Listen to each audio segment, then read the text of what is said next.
I ran into this last week, here's what fixed it for me. If you're looking to close your Weebly account, follow these simple steps to ensure everything goes smoothly. Step 1. Log into your Weebly account. Start by visiting the Weebly website and logging into your account using your credentials. This is the first step to accessing your account settings. Step 2. Navigate to account settings. Once logged in, click on your profile icon in the upper right corner. From the drop-down menu, select account settings to access your account management options. Step 3. Find the close account option. Scroll down the account settings page until you see the option to close account. This is usually located at the bottom of the page, so be sure to check thoroughly. Step 4. Confirm your decision. Click on the close account link and you'll be prompted to confirm your decision.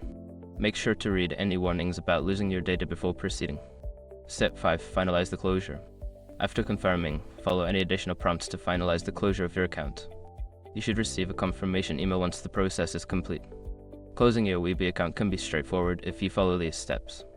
If you have any questions or run into issues, don't hesitate to reach out to Weebly support for assistance.